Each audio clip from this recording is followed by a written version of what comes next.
Thank you. Thank you very much.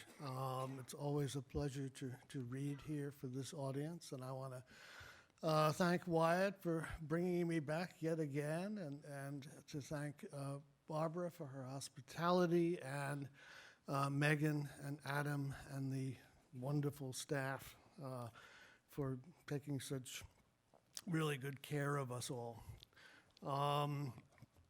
And one of the staff members has actually supplied me with the beginning. I find it easy to figure out what to end with, but kind of hard to figure out what poems to begin with. And last night over at French House, I was served a drink by a staff member who had written on her shirt, "Irony is the opposite of wrinkly."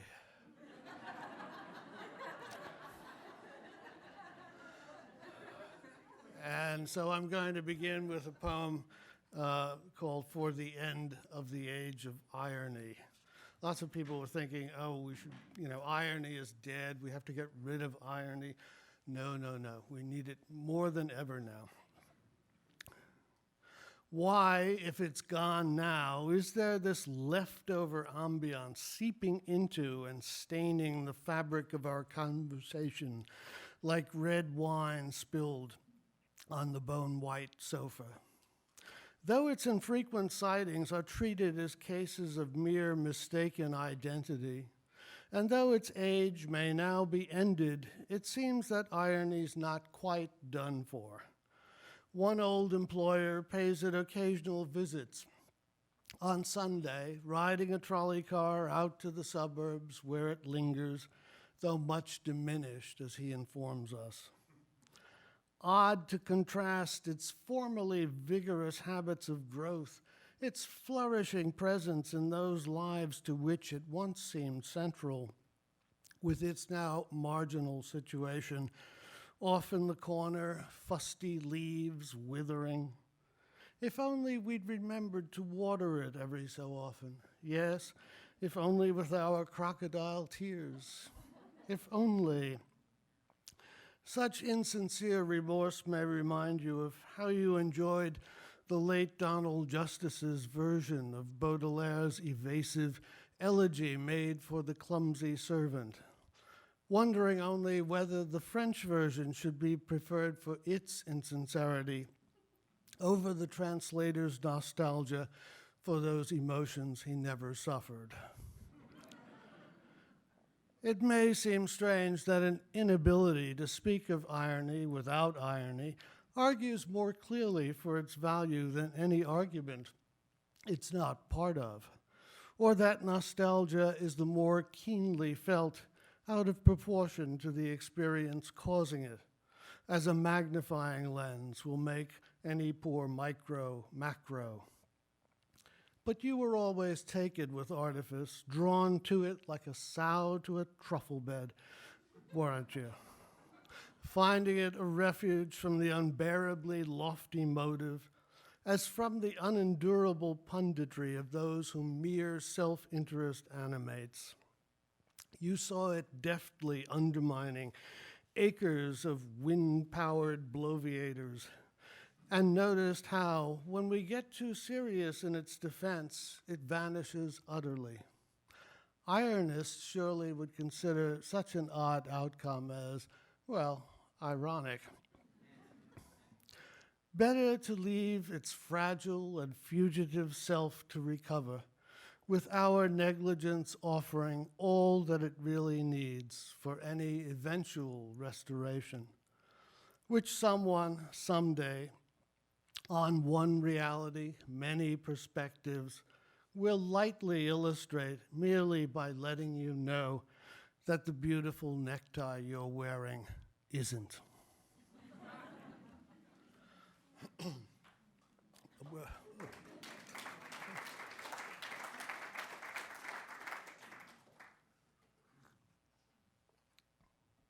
As Megan mentioned, we are doing a translation workshop lunch hour, Nigel and Alicia and I, and it's on the second floor of the inn. And if you are around, please come for some talk about translation. I thought I've been working on translations of an Italian poet named Giuseppe Giacchino Belli, who wrote in the 19th century and who is hard to describe, but he was a sort of radical figure of his time. He wrote thousands of sonnets, all in the dialect of the Roman people, and he wrote in the persona of people, prostitutes, the Pope, anybody beginning with a P in Rome. So I'll read a couple of his sonnets. This one is called The Spaniard, and it's about a Roman taking on somebody who believes that his own country is so much better than Rome. And it also talks about the habit of selling relics, which was one of the big industries in the 19th century in Rome. The Spaniard. A Spaniard claimed that everything in Rome, its churches, castles, its antiquities, its fountains, columns, palaces, all these were equaled or improved upon at home. To put him down and keep myself amused, I one day went and bought at the bazaar inside the Pantheon a hefty pair of testicles a sheep had lately used. I boxed them up quite nicely, and I had him take a good look. I said, "These very bollocks are the same too that once belonged to Adam." I thought I had him well and truly gaffed, and then he said, "These are impressive relics, but in my country we've got Adam's shaft."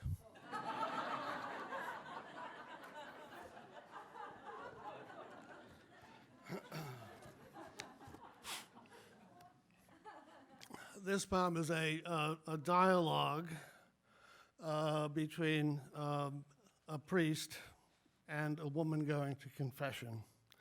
The woman is a little bit, simple country person. The priest is bored by everything.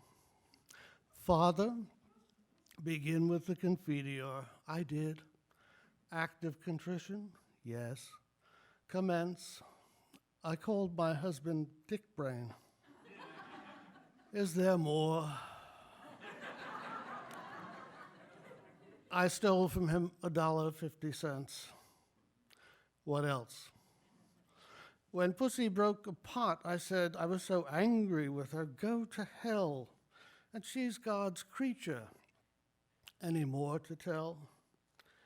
"There's this young fellow that I took to bed." "What happened then?"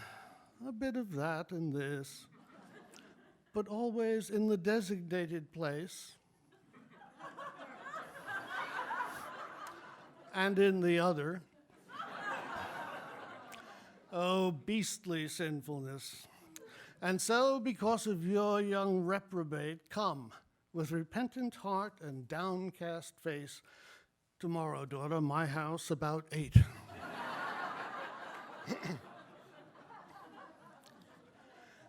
Belli was also famous for retelling episodes from the Old and New Testament with a kind of perspective that their original authors might not have recognized. This is the woman taken in adultery, the tale from, or the episode from the Gospel according to John, in which Jesus is sitting in the temple, drawing or writing in the dust. The Greek word is graphein, which means either or both of those. And the Pharisees bring before him a woman taken in adultery and ask him to condemn her. And he says memorably, "Let the one who is sinless cast the first stone," which sort of spoils the rest of their afternoon. And then he tells her to go and sin no more. This is from the perspective of the woman taken in adultery. And how would I know what the master said? There was a mob of fools surrounding me, the very ones who dragged me out of bed yammering on about adultery. Who turned me in? That one-eyed Pharisee, a loathsome little hypocrite, hell-bent on vengeance for not getting past my knee, if you catch my drift. The others only meant to trap the master in an argument which he seemed very eager to ignore. He must have won, though. Silence. Off they went, and him left sitting on the temple floor, where, with one finger in the dust, he traced odd little squiggles that he soon erased.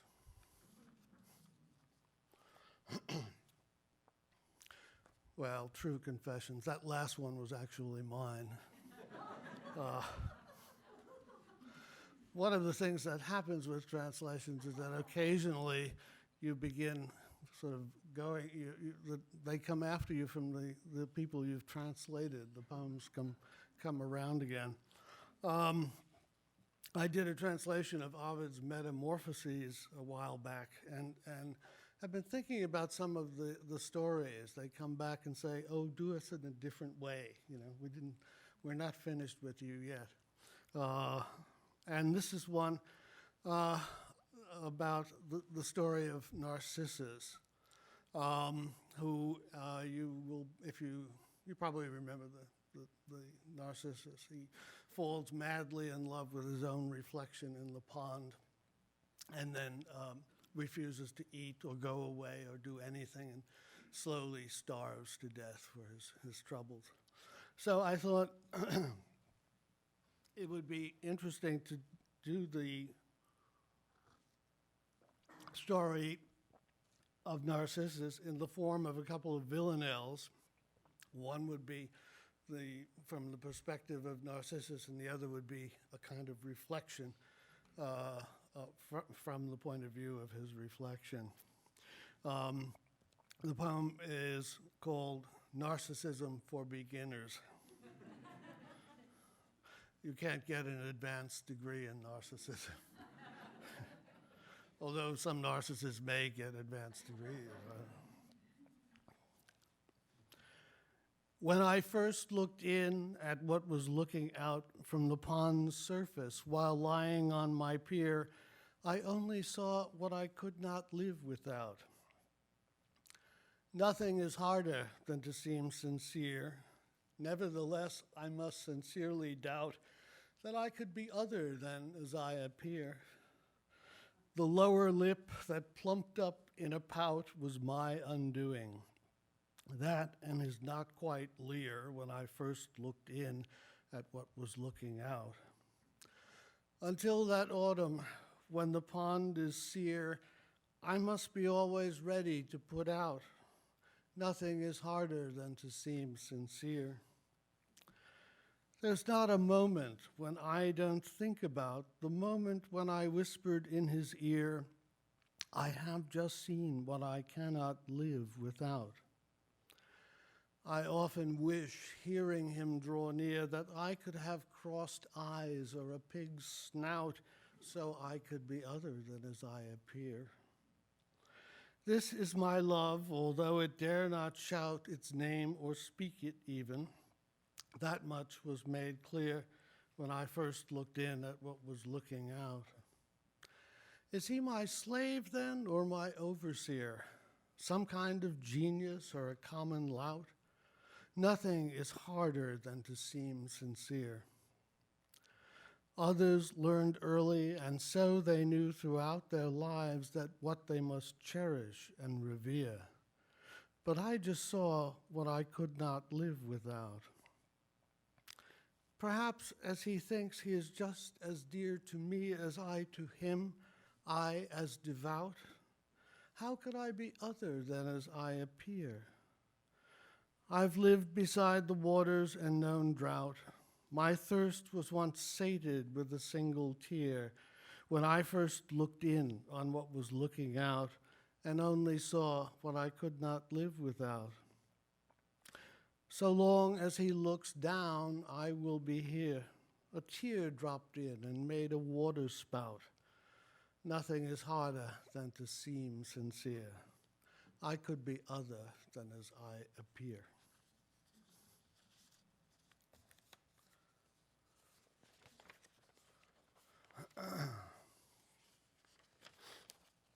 For some time now, I've been working on writing poems in which appears the character who was an American poet of the 20th century, Weldon Keys.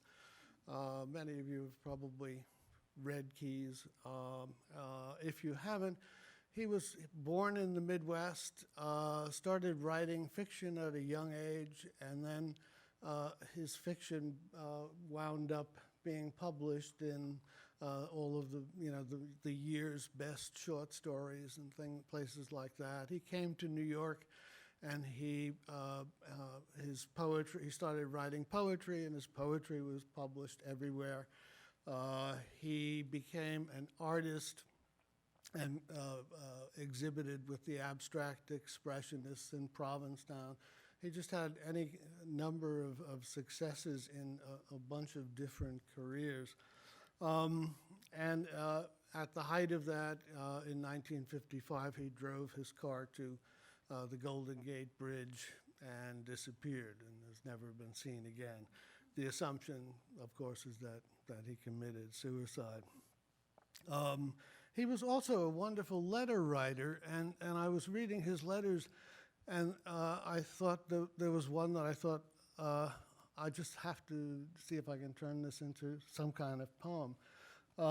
He went to a party as a young man, and he had come out of the Midwest, didn't really know anybody, and suddenly he was in the same room with people like Edmund Wilson, the great critic, Mary McCarthy, Dwight MacDonald, all of the well-known literary people of that generation. And W.H. Auden is mentioned, and Auden's partner, Christopher Isherwood, who translated the Bhagavad Gita. So I thought it's this wonderful bout of name dropping, and I thought it was sort of irresistible. So this is Mr. Keys Goes to a Party. The Wilsons had just moved back into town from summering on Wellfleet's Money Hill. Edmund was in a very grumpy mood, and Anne, who hadn't ever met before the author of Axel's Castle and much else, was shocked a little by his crabbiness. There were two people whose names I didn't catch. It turned out one of them was Philip Rice of the Kenyon Review.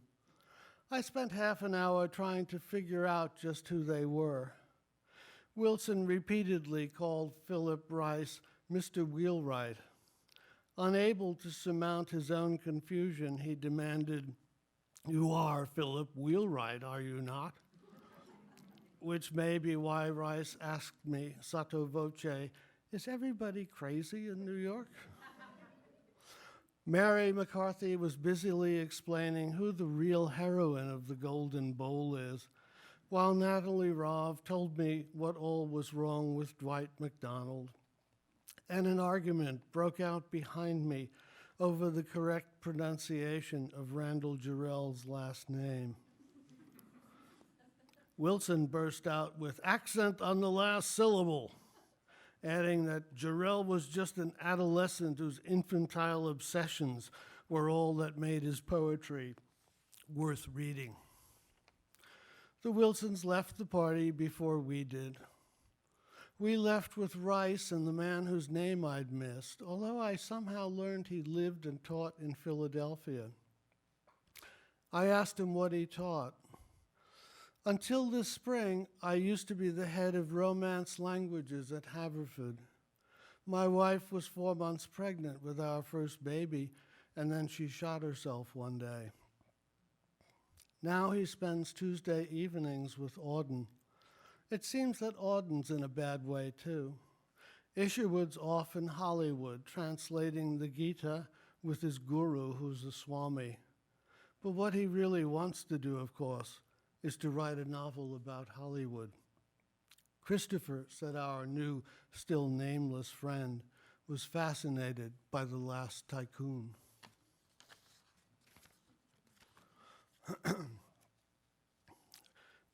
After I wrote that poem, I went on to the Poetry Foundation website to see if they had any information about Weldon Keys, and I discovered that a young woman had just published a book of poems based on the letters of Weldon Keys.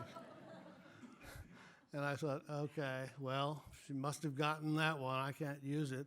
And I looked it up and found that there was a copy of the book in the Syracuse library, and I went running, literally, off to get it, pulled it down off the shelf.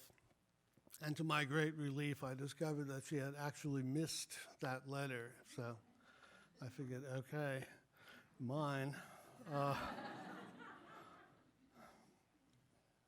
But it was too close a call.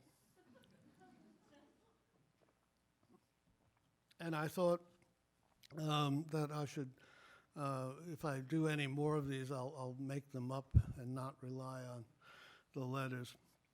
And then a friend of mine, John Irwin, retired, and I was asked for a poem to celebrate his retirement.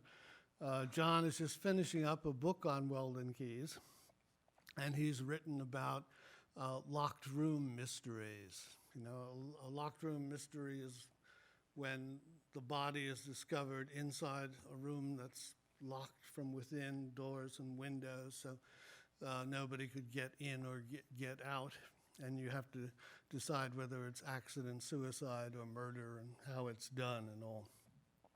Poe wrote the first one. At any rate, I thought it would have to be a poem about Weldon Keys and locked room mysteries. And it had to deal in some ways with the possibility of suicide, and that it should be written as a sestina, because Weldon Keys liked sestinas a lot. So this is called The Locked Room Mystery of Mr. Keys, and it's a sestina. There's a character in it named Mrs. Morse, who occurs in one of Keys's poems. So I took her name. Traditionally, there are only two possible solutions: suicide or murder. That knife in the back says it's no suicide, but no one other than the corpse is present. Doors and windows are all locked from within. Mr. Keys takes all this in silence, but wonders, why would someone want to silence a figure so marginal? It appears that two passers-by heard screaming from within the locked room mystery, like bloody murder. Mr. Keys is not impressed. At present, I don't think we can rule out suicide. Tell you the truth, I lean toward suicide, says Mr. Keys. There is an awkward silence, which empty speech balloons would represent in a comic strip. But I've known one or two suicides who made it look like murder by messing with the door locks from within. It had to do, as I recall now, with insurance, says Mr. Keys. A suicide takes less dissimulation than a murder. His eyes are closed. The count begins. 1, 2, 3, and he tilts forward into the silence of time reduced to an eternal present. Rehearsing just. The void is not yet present, though he has often felt it stir within. Yes, this is Mr. Keys, Sunday at 2? I'd love to, but I've got this suicide I have to solve. At the other end, shocked silence. I'm sorry, Mrs. Morse, I mean a murder. How thrilling! Mr. Keyes will solve a murder. Is that the reason why he isn't present? But Mrs. Morse has sworn her guests to silence. If this conundrum isn't cleft within the next few hours, it's his suicide. Let's see now, it's already 2:30. He's gone. A murder? No, clues found within his rooms present the case for suicide. One dines in silence at a table set for two. And the last of the Mr. Keyes poems deals with, in some ways, with the persistence of his influence on so many writers now. It's a villanelle, which is one of the forms that he liked to write. And it's called The Afterlife of Mr. Keyes, and it begins with a quotation from his biography. A few days after Keyes disappeared, his friends went back to his apartment and looked around, and they brought in two policemen to see if they could figure out what had happened to him. While they were there, the phone rang. One of the policemen answered. Then he put the handset down on the cradle and told the others that no one had been at the other end. The phone was ringing, and to make it stop, he answered it. Not what you might expect. It wasn't nobody, announced the cop. Friends of his said that Keyes seemed full of hope 2 days before. Did none of them suspect? The phone kept ringing, and it wouldn't stop, repeating its summons to adjust, to cope, even as Keyes made plans to disconnect. It wasn't nobody, announced the cop, who yesterday had missed Keyes poised atop the polished railing, momently erect. A phone was ringing, and Keyes made it stop by tilting forward till he began to drop from a vertiginous sheer height unchecked. It wasn't nobody, announced the cop. Waves still expand from Keyes' great belly flop at frequencies now harder to detect. A phone that rings unheard but will not stop. It wasn't nobody, announced the cop.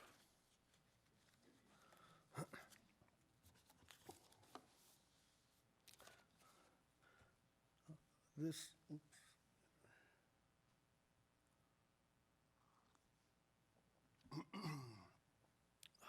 is another letter poem said in 1962. Those of us who are old enough to remember will recall that as the year of the Cuban Missile Crisis, in which there was a weekend when it seemed fairly likely that Western civilization would perish completely, and somehow it didn't.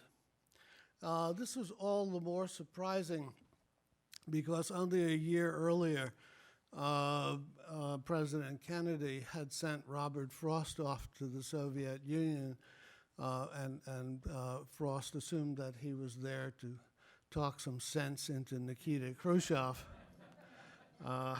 which apparently he did, but he was actually there as a cultural delegate, and he was supposed to meet other writers.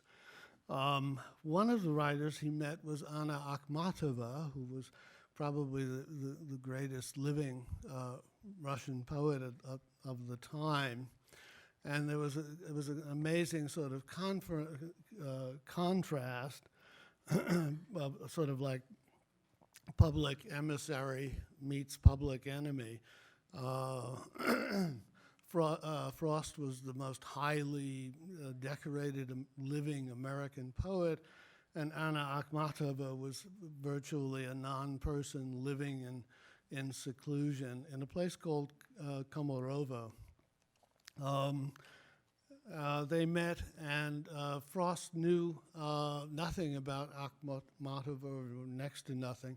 She knew a fair amount about him, and she found it, just sort of his own. She found it puzzling that they had this meeting, and about a year later, she wrote to a friend describing the meeting and sort of questioning it. And at the end of the letter, she mentions the prize. The prize, of course, was the Nobel Prize. And in 1962, Frost and Akhmatova were sort of the leading candidates for the Nobel Prize in Literature, which went that year to Steinbeck, pleasing the Soviets and the Americans equally. And of course, Pasternak had been awarded the prize in 1959 and was told that if he left to go get it in Sweden, he wouldn't get back. Here is Letter from Komarovo, 1962, in the voice of Anna Akhmatova. Two opposites, each in a wicker chair, Grandfather Frost and I. Could our nations not have produced a less unlikely pair of poets, unlike in their situations? That almost sounds like something he would say, given the chance. A chance he would be given with all the honors that have come his way. Did he imagine that I really live in the dasha where he found me, or understood what my life has been like? Wasn't it clear that our meeting had been wholly planned by those in charge? Could I have said, my dear, you are your president's honor-laden guest, the apple picker picking one last apple before you sleep? My writing was suppressed, while yours received all that a grateful people could offer up to someone not yet dead. All fame, all glory, accolades, distinction. My poems cling to their lives by the thread of memory, fraying toward the extinction they've been rehearsing as the years went by, when no one was allowed even to mention my name in print, and my poems and I cooperated to avoid attention. Some still exist, others have been burned by the responsible organs of the state, or were copied out and given to be learned by those who could be executed later. You've always had the freedom to make free, and yet you write as though somehow you hadn't. The strong are saying nothing till they see. But over here, the strong are always prudent. For long ago, the strong learned not to speak until the strongest raised his hand and voted. Theirs is a concentration that the weak, whose speech may be ignored as it is noted, can somehow never manage to achieve. The weak are free in their own estimation, and may smile back at smiles meant to deceive, or note the censure in the long ovation. But here we are, two poets of our time, each one a cipher really to the other. Two old people, practitioners of rhyme, sitting in our wicker chairs together. Perhaps we're not that unlike at all. The curtain that so long ago ascended on our age is now about to fall after the toasts and banquets have all ended. It's said that we're both up for the prize. Let him have it then. My doctors have forbidden me to travel. My health, you see.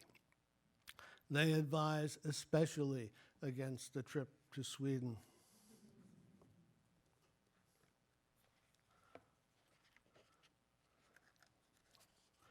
And I'll read another poem of that period of Villanelle called Terminal Colloquy.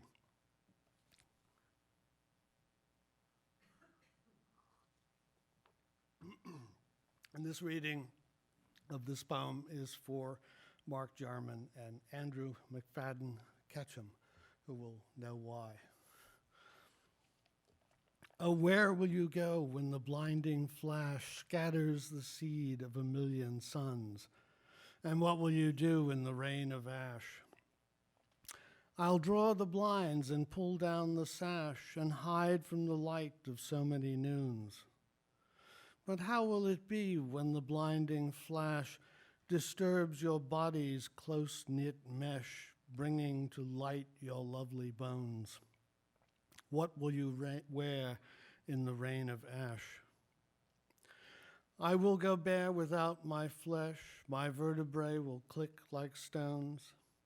Ah, but where will you dance when the blinding flash settles the city in a holy hush? I will dance alone among the ruins. Ah, and what will you say to the rain of ash? I will be charming. My subtle speech will weave close turns and counter-turns. No, what will you say to the rain of ash? Nothing after the blinding flash.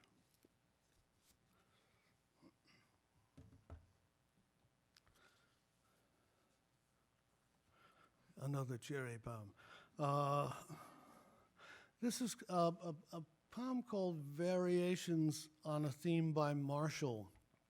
Martial was a Latin poet who wrote a great many epigrammatic poems, short, intense kind of poems. He wrote one poem which is the dedication to sepulcher and grove, a funeral, a place of where his daughter had been. He's writing in, let me try this again.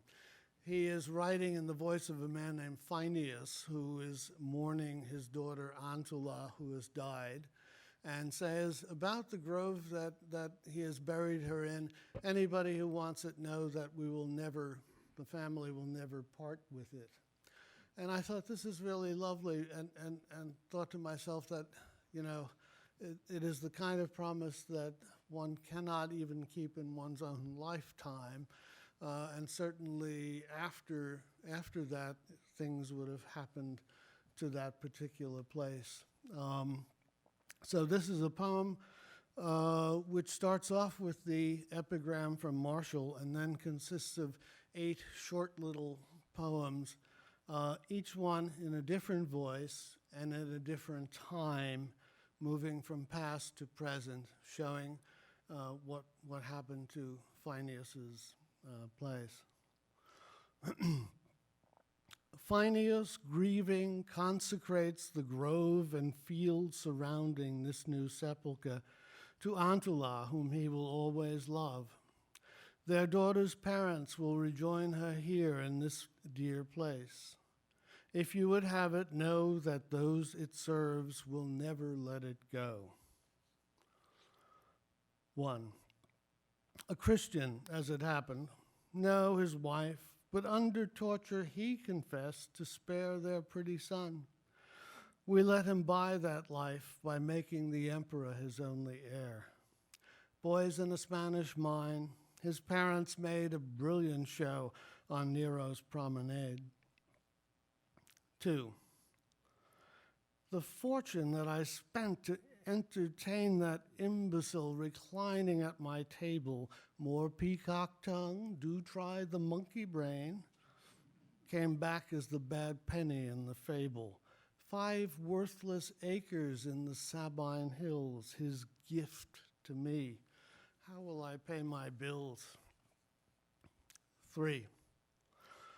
A madman who came here by accident and without any other place to go, shared quarters with the tomb's sole resident until he starved to death. Perhaps, although I have another thought, they say the one who built this for his daughter had a son. 4. Alaric wants the vineyard where the slope's a little less uneven. Let's begin with clearing off the field. Right in that copse, there's an old tomb whose roof has fallen in. Sure, it's been looted, but just keep in mind I get a cut of anything you find. 5. Each died of wounds inflicted by the other at nearly the same time, and who knows whether the two of them cried out to the same mother, were strangers or old foes who'd come together briefly to let a trial by arms decide between them for a plot of land, a bride.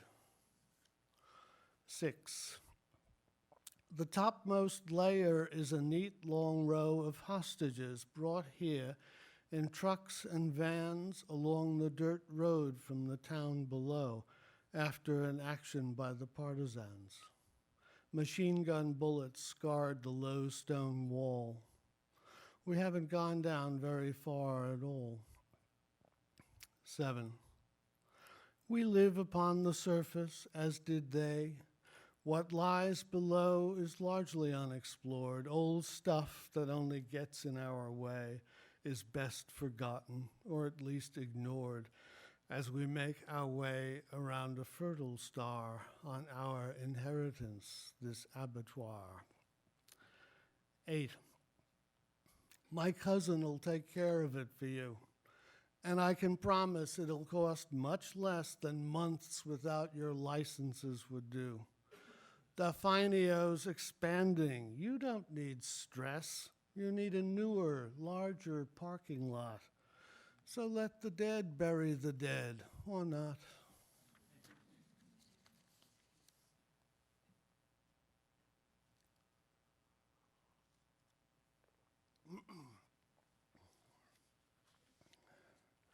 And I will finish up with a poem called From Certain Footprints Found at Laetoli, which is Laetoli is a place in Tanzania. And in that place, Mary Leakey, the paleontologist, was doing research, was excavating. And one of her students came across a trail that was about 80 feet long, and it was covered with the marks of different animals, all sorts of animals mixed in together. And in that trail, there were the evidence of three sets of humanoid footprints belonging to apparently a male and female Australopithecus and a child. And the 3 million years ago, on a day, they went out together walking, and they walked on this trail of ash, which got covered over, hardened, and just lost until Mary Leakey's student came across it and discovered what had happened. So it's a 3 million year old path. It's since been preserved, and there are replicas of it in various museums, one in Tanzania. And I found that I couldn't help but wonder what they were doing. So this is a sequence of 7 sonnets that are linked together. The last line of the first line becomes the first line of the second, and so on. And then the poem ends with a repetition of the first line of the poem. So from certain footprints found at Laetoli. 1. We may imagine they still stroll along, singing perhaps their wordless little song, the female smaller maybe than the male, and yet another with them on the trail that leads them either to or back from water. The child, who may be this pair's son or daughter, as though to measure up to herself grown, steps into footprints that are not her own. The tracks laid down 3 million years ago abruptly end in 80 feet or so, the record of their outing being kept by the volcanic ash in which they stepped, heel before toe, as they went on their way, doing what they might do on any day. And if the course they chose wanted correction, the path extends in only one direction. 2. Their path extends in only one direction, and etched into its interrupted section are indications by which we discover sizes and shapes, lengths of stride, whatever aspects successive footprints may reveal. A depression in the far side of a heel shows that the female carries extra weight on one hip, altering her normal gait. What but an infant can be made of this? And then abruptly, something seems amiss. She halts, pauses, and turns left. Does she sense a difference that makes a difference? Her momentary doubt is one we share, though without knowing what has stopped her there, till she continues. We watch while they recede before us now, as signs we've learned to read. 3. Before us now, as signs we've learned to read into and out of, it is they who lead and we who follow, haltingly, to trace the lineaments of their unhurried pace, our feet stumbling as theirs impress the warm ash with recovered carelessness, heel before toe, until the trail is discontinued, nada, nil. Since they were there once almost in sight, if not quite ever there, no, ever not quite, we may imagine that these four continue at the same pace on to another venue, and at that moment they all disappear, and what is left of them found only here on the path they ventured out upon and quit as soon as their footsteps had created it. 4.